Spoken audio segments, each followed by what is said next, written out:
ভরদুপুরে lake মার্কেটে বাসের চাকায় পিষ্ট বৃদ্ধার মৃত্যু। সরকারি বাসের চাকায় পিষ্ট হয়ে এক ফুল বিক্রেতার মৃত্যু হলো। রক্তাক্ত অবস্থায় রাস্তায় পড়ে রয়েছিল বৃদ্ধা। ফোন, টাকার ব্যাগ চুরি হয়ে যায়। কথা বলবো, আমাদের সঙ্গে রয়েছেন আমাদের প্রতিনিধি সন্দীপ সরকার। সন্দীপ, অ্যাম্বুলেন্স না মেলাতেই, রাস্তায় দীর্ঘ সময় পড়ে থাকাতেই মৃত্যু হলো। হ্যাঁ দেখো, আজকে যখন এই ঘটনাটা ঘটেছে তখন এই মহিলা, যার পরিচয় এখন জানা গেছে, তার নাম মনিকা দাস, তার বাড়ি দক্ষিণ চব্বিশ পরগনার মল্লিকপুরে। তিনি লেক মার্কেটে দীর্ঘদিন ধরেই ফুল বিক্রি করেন। আজকে হাওড়া ফুল মার্কেট থেকে তিনি ফুল কিনে বাসে করে এসে নেমেছিলেন লেক মার্কেটে এবং রাস্তা পার হওয়ার সময় এই দুর্ঘটনাটি ঘটে। প্রত্যক্ষদর্শীদের দাবি ছিল যে একটি সরকারি বাস প্রথমে তাকে ধাক্কা মারে, তিনি পড়ে গেলে সরকারি বাসের পিছনের চাকা দুটি তার পায়ের ওপর দিয়ে চলে যায়। এরপরে মোটামুটি ভাবে 15 থেকে 20 মিনিট ওই বৃদ্ধা রক্তাক্ত অবস্থায় পড়ে থাকেন। আশপাশের লোকজন আসে, ছুটে তাকে ধরে। তারা পুলিশ কর্মীকে জানান, ট্রাফিক সার্জন যিনি ছিলেন তাকে ডাকা হয়, কিন্তু অ্যাম্বুলেন্স জোগাড় করে আনতে আনতে পুলিশেরও বেশ কিছুটা সময় লেগে যায়।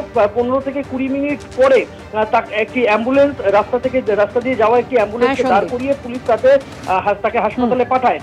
মৃতার ছেলের অভিযোগ যে সে ওই ভিড়ের মধ্যেই ওই গুরুতর জখম ওই বৃদ্ধার মোবাইল ফোন এবং পয়সার ব্যাগ দুটোই উধাও হয়ে গিয়েছে, দুটি চুরি গিয়েছে বলে অভিযোগ করছেন তার ছেলে। ওই বৃদ্ধা কিছুক্ষণ আগে 8:30 নাগাদ শিশুমঙ্গল হাসপাতালে তার মৃত্যু হয়েছে, সেরকমটাই পরিবারের তরফে জানানো হচ্ছে। ধন্যবাদ তোমার।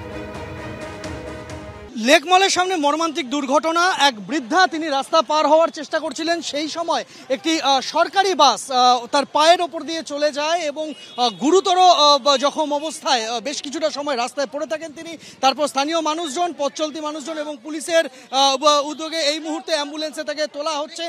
যেটা ঘটনাটা ঘটে, প্রত্যক্ষদর্শীরা যেটা জানাচ্ছেন যে একটি সরকারি বাস, তার পাশাপাশি আরেকটি মিনি বাস যেটা রাসবিহারীর দিক থেকে দেশপ্রিয় পার্কের দিকে যাচ্ছে, সেই বাস দুটির মধ্যে মাঝামাঝি পড়ে যান ওই বৃদ্ধা এবং তারপরে সরকারি বাসের চাকা তার উপর দিয়ে চলে যায়। ডিভাইডারের একদম গা ঘেঁষে তিনি দাঁড়িয়েছিলেন এবং সেই জায়গায় বাসের চাকা চলে যাওয়ার ফলে পা ভেঙে দুটুকরো হয়ে যায় এবং তারপর বেশ কিছুটা সময় তিনি এখানে পড়ে থাকেন। এরপরই স্থানীয় মানুষজন এবং পুলিশের উদ্যোগে একটি অ্যাম্বুলেন্স দাঁড় করানো হয়েছে। সেই মহিলাকে প্রায় গুরুতর জখম অবস্থায় তাকে নিয়ে যাওয়া হচ্ছে এই মুহূর্তে হাসপাতালে। একদম লেক মলের সামনে এই ঘটনাটি ঘটেছে এবং স্থানীয় যারা ছিলেন তারা উদ্যোগী হন এবং তারাই অ্যাম্বুলেন্সে করে তাকে হাসপাতালে পৌঁছানোর ব্যবস্থা করছেন। যে বাসে এই জখম তিনি হয়েছেন সেই বাসটিকে ধরা যায়নি। যারা প্রত্যক্ষদর্শীরা ছিলেন তারা বাসটির বিবরণ দিয়েছেন পুলিশ কর্মীদের। সেই বাসের খোঁজ চলছে। অভিজিৎ দাসের সঙ্গে সন্দীপ সরকার, এবিপি আনন্দ, কলকাতা।